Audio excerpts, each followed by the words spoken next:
با عرض سلام و خسته نباشید به تمامی همکاران دوست داشتنی. خوش اومدین به ویدیو جدید. امروز آموزش ریمپ ایسوی کیسنس رو داریم، کیسنس تیو 5. خب وارد صفحه وینوز میشم. یه فایل کیسنس من از خود TNM کشیدم بیرون.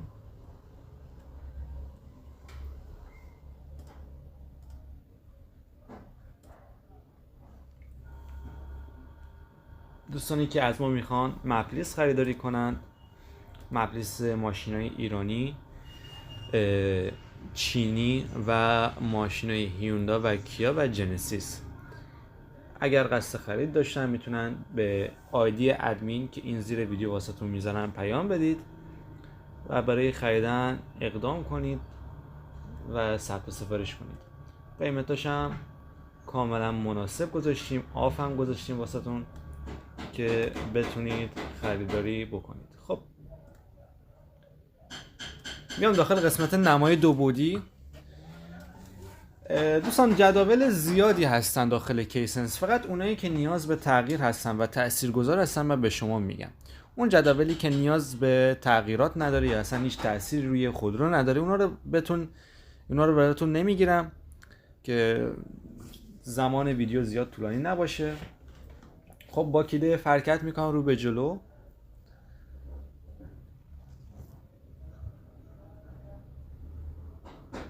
کیسنس مثل ایسوهای بوشه، هیچ فرقی نداره از این بابت. میتونید تغییراتش رو مثل ایسوهای بوش انجام بدید. خب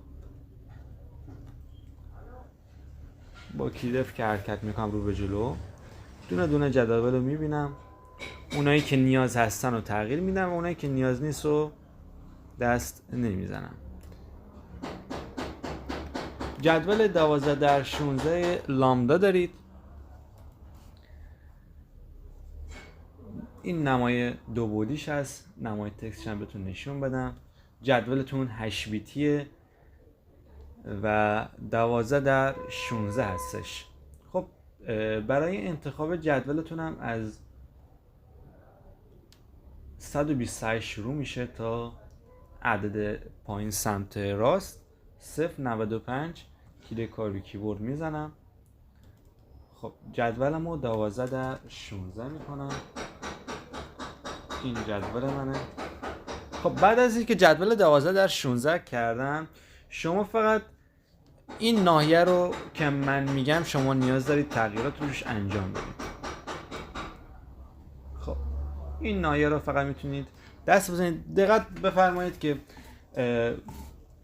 جدول لامدا برعکس عمل میکنه، همون جدول سنسور اکسیژن. اگر شما افزایش بدید جدول سوختش کم میشه و اگر جدول رو کم بکنید سوختش میره بالا. خب من اینجا چون وایدبند استفاده نمی کنم، حالا دوستانی که وایدبند دارن با خودشون تنظیم بکنن. حالا اونایی که دوستانی که وایدبند ندارن فقط کافی اینجا رو 4 واحد یا 3 واحد افزایش بدن. تیک اولی رو فعال میکنم، 1 واحد 2 3 واحد یا 4 واحد. خب دوباره با کلید F حرکت میکنم.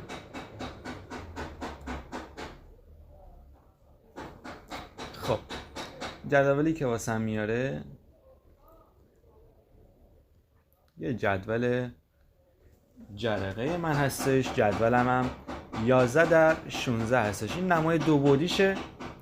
نمای تکستش هم اینه. هایلایت میکنم، کلید کار کیبورد میزنم و نهایت تغییرات جدول جرقه من از این قسمت شروع میشه. دقت فرمایید که از این قسمت شروع میشه و این تغییراتش رو تو چنج بای ادیت میاید میذارید رو حالت واحد، 3 واحد، 2 واحد، 3 واحد و 6 واحد افزایش میدید. خب دوباره با کلید حرکت میکنم. جدول حجم هوای ورودی من یا همون که خیلی جدول بسیار مهمی هستش. خود بینولز براتون ناقص میگیره، شما باید جدول درست انتخاب کنید. این نمای دو بعدی جدولتونه، 12/16 هستش، داخل نمای 16 بیت باید انتخابش کنید. این جدول شماست. حالا میرم داخل قسمت نمای دو بعدی، به این صورته. کلید کاری کیورد میزنم. ناحیه تغییرات جدول حجم هوایی ورودیتونم به این صورته که شما باید این قسمت رو دقت کنید. این قسمت رو شما کافیه تا اینجا 8% این قسمت رو اضافه کنید. بعد از اینکه این قسمت 8% اضافه کردید، قسمت دومش که میشه جفتش دقیقاً. خب اینه از قسمت دوم. این قسمت دومش هم 5% اضافه کنید. خب اینم از جدول حجم هوای ورودی. خب دوباره با کلید حرکت میکنم. جدول پدال دارم. جدول پدال من هستش که اصلا نیاز به تغییرات نداره و دست نزنید. خب یه جدول دارید به نام جدول کاهش سوخت. اگر داخل قسمت نمای دو بعدی نتونستین جدول رو پیدا کنید، فقط کافیه اعدادی که من بهتون میگم رو سرچ کنید. این اعدادو دقت کنید. این اعدادو صبر کن من جدول رو مرتب کنم واسهتون. خب کافیه فقط این اعدادو کپی کنید. شما نیاز نیست کپی کنید. کلید کنترل و اف رو بزنید، بذارید روی 16 بیت 255 نمای هایلو. خب این اعدادو کافیه فقط سرچ کنید.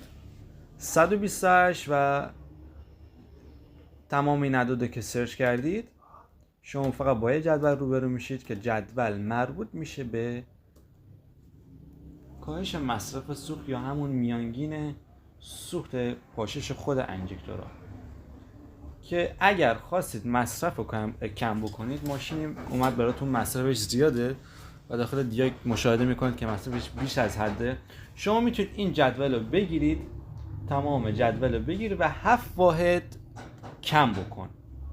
کل جدول رو که گرفتی 7 واحد کم بکن. اگر سوخت خودرو بالا بود این کار رو انجام بده. اگر مصرفش اوکی بود که نیاز نیست اصلا دست بزنید. خب دوباره با F حرکت میکنم.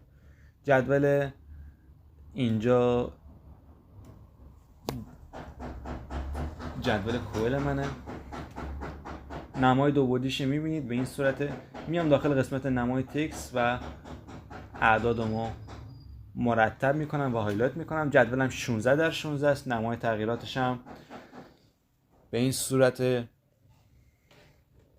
که شما فقط نیاز هست این قسمت رو 4% افزایش بدید. این جدول برای هارد کاتاف هم میتونه کمکتون کنه. خب این جدول من بود. خب یه جدول دیگه دارم قشنگ جفت جدول کوئل من هست. جدول جرقه. یه خورده بیام پایین با موس. اول جدولمو میذارم روی 8 بیت. جدولمو میذارم روی 8 بیت و مرتبش میکنم. جدولم هم 12 عذرخواهی میکنم. آره جدولتون 15/16 است. خود وینوز هم براتون کامل میگیره. کلید کار رو بزنید. 15/16. برای تغییراتش شما نباید این اعداد منفی رو دست بزنید. کافیه فقط اعدادی که من میگم این قسمت رو شما به همون روشی که جدول جرقه اول رو تغییر داده این جدول هم همینطوره. خب میین داخل چشمای ادیت روی واحد 3 واحد 3 واحد 2 واحد و 6 واحد اوکی میزنید. این هم از جدول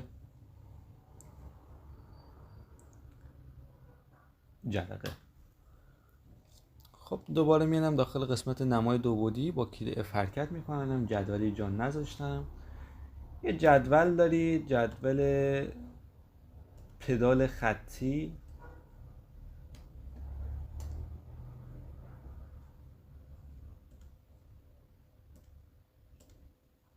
جدول پدال خطی رو دارید، میان داخل قسمت نمای تکست، روی 16 بیت بذارید، کلید کنترل F رو بزنید، این اعداد رو داخل ویدیو که میبینید سرچ کنید.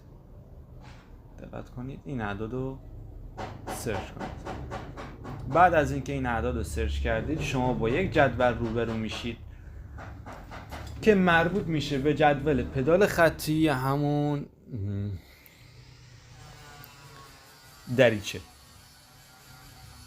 خب جدولم 16:1 هستش.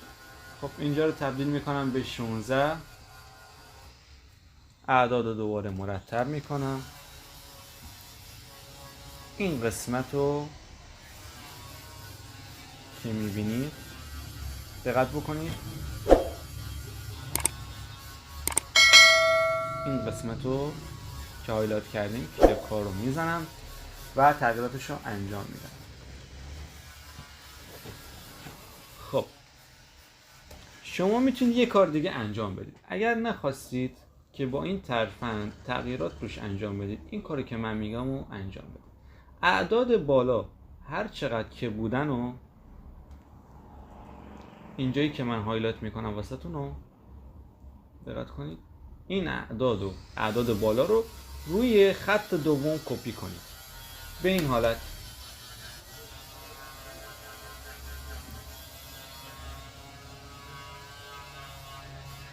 میرم عدد بعدی،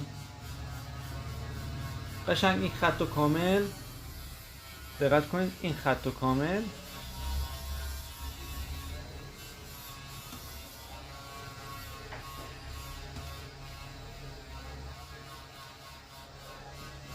متوجه، دقت کنید این جدول رو